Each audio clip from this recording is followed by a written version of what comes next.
నవ్యాంధ్ర ప్రయాణంలో మరో అడుగు పడబోతోంది. రాష్ట్ర పరిపాలనకు కేంద్ర బిందువైన సచివాలయం ఇవాల్టి నుంచి అమరావతిలోని కొలువుదీరబోతోంది.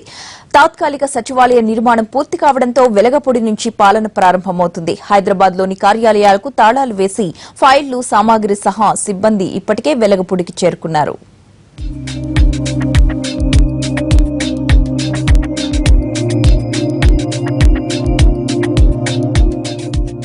సెక్రటరేట్ లో అవసరాల కోసం 13 జిల్లాల ఆంధ్రప్రదేశ్ ప్రజలు ఇక హైదరాబాద్ రావాల్సిన అవసరం లేదు.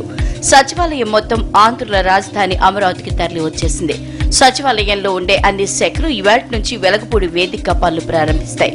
సచివాలయంలో సాధారణ ఉద్యోగి మొదలుకుని ముఖ్య, ప్రధాన కార్యదర్శులంతా పనిచేసేందుకు వెలగపూడిలో అన్ని రకాల ఏర్పాట్లు చేశారు. కోర్టు కేసులకు సంబంధించిన ఫైళ్లు మినహా దాదాపు అంతా అమరావతికి తరలించేశారు. రికార్డు స్థాయిలో పూర్తి చేశారు. ఎందుకంటే మేము అనుకున్నాం 2-3 years 4 years 5 years పడుతుంది, ఇది ఎప్పుడు అవుద్ది, ఇప్పుడు అప్పుడే కాదని కొంతమంది ఎంప్లాయీస్ అనుకున్నారు. హైదరాబాద్లో ఉండేవాడు ఎక్స్టెండ్ అవి ఇంకో 2 years తర్వాత వెళ్దామని అనుకున్నారు. ఆల్మోస్ట్ ఆల్ సెక్రటరేట్ అంటే ఆర్ట్ ఆఫ్ ది అడ్మినిస్ట్రేషన్, అటువంటిది ఆర్ట్నే మేము కట్టగలిగినప్పుడు ఉన్నాయి ఆటోమేటిక్గా సబ్సిక్వెంట్గా 1 by 1 వచ్చేస్తుంది.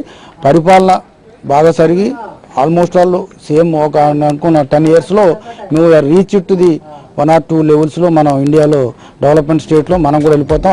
ఉద్యోగులు, అధికారుల ఛాంబర్లతో పాటు మంత్రుల ఛాంబర్లు కూడా సిద్దమయ్యాయి.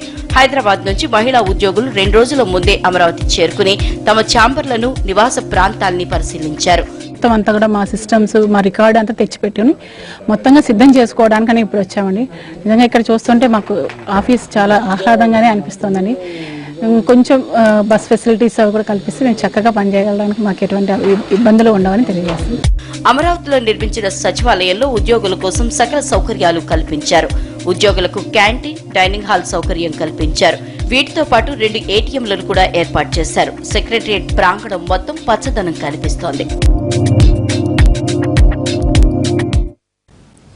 ఇవాల్టి నుంచి వెలగపూడి కేంద్రంగా సచివాలయ పాలన ప్రారంభం కానుండటంతో హైదరాబాద్ నుంచి ఏపీ సచివాలయ ఉద్యోగులు ఉదయమే అమరావతికి బయలుదేరారు. మధ్యాహ్నం సీఎస్ కు రిపోర్ట్ చేయనున్నారు. మరిన్ని వివరాలు మా ప్రతినిధి రవి అందిస్తారు. ఆంధ్రప్రదేశ్ నూతన రాజధాని నిర్మాణం తర్వాత అక్కడ త్వరగా రాజధాని నిర్మాణం చేయడం, ఆ తర్వాత సెక్రటేరియట్ ఏర్పాటు చేయడం అంతా చకచకా జరిగిపోయింది. అయితే ఇప్పటికీ హైదరాబాద్ కేంద్రంగా పనిచేసినటువంటి ఆఫీసులన్నీ కూడా మెల్లిమెల్లిగా వెలగపూడిలో ఏర్పాటు చేసిన నూతన సెక్రటేరియట్కి ఇప్పటికే చాలా శాఖలు తరలి వెళ్ళాయి. అయితే కొంతమేర పనులు ప్రారంభించినప్పటికీ అక్టోబర్ 3వ తేదీ నుంచి పూర్తి స్థాయిలో పనిచేయాలని చెప్పి నిర్ణయించారు. ప్రస్తుతం వెలగపూడికి హైదరాబాద్ నుంచి ట్రైన్ బయలుదేరి వెళ్తూ ఉంది. ప్రస్తుతం మనం చూసుకోవచ్చు ఎంప్లాయీస్ అంతా కూడా హైదరాబాద్ నుంచి తరలి వెళ్తూ ఉన్నారు. ఇక్కడ వెలగపూడిలో ఏర్పాటు చేసినటువంటి సెక్రటేరియట్లో ఈ రోజు నుంచి ఫుల్ ఫ్లెడ్జ్గా వర్క్ చేయాలని చెప్పేసి నిర్దేశించారు. కాబట్టి హైదరాబాద్ నుంచి ఏర్పాటు చేసినటువంటి ప్రత్యేకమైన ట్రైన్లో వీళ్ళంతా తరలి వెళ్తున్నారు. ప్రస్తుతం మనం చూసుకోవచ్చు ఎంప్లాయీస్ అంతా కూడా అక్కడ ఏర్పాటు చేసినటువంటి సెక్రటేరియట్ నుంచి ఈరోజు మధ్యాహ్నానికి రిపోర్ట్ చేయమని చెప్పి సూచించారు. ఎంప్లాయీస్ అంతా కూడా చాలా సంతోషంగా వాళ్ళ ఫ్యామిలీస్ అందరితో పాటు కలిసి వెళ్తూ ఉన్నటువంటి చూసుకోవచ్చు. అయితే వీళ్ళంతా కూడా ఇప్పటికీ హైదరాబాద్లో ఉన్నటువంటి సెక్రటేరియట్ నుంచి విధులు నిర్వహించడం, ఆ తర్వాత వెలగపూడిలో పూర్తి స్థాయిలో సెక్రటేరియట్ నిర్మించిన తర్వాతే వీళ్ళంతా ఉండాలి, కదిలి వెళ్ళాలి అని చెప్పి సూచించారు. ఆ తర్వాత ఈరోజు ఆదేశాల ప్రకారం సీఎస్కు మధ్యాహ్నం రిపోర్ట్ చేయమని సూచించారు. వీళ్ళంతా ఈరోజు మధ్యాహ్నానికల్లా వెలగపూడికి చేరుకుంటారు. ఆ తర్వాత అక్కడ రిపోర్ట్ చేయబోతున్నారు. మొత్తంగా నిన్న అంటే అక్టోబర్ 1st, 2nd హాలిడేస్ కావడంతో అక్టోబర్ 3 నుంచి పూర్తి స్థాయిలో అక్కడ సెక్రటేరియట్లో విధులు నిర్వహిస్తామని చెప్పి సూచించారు.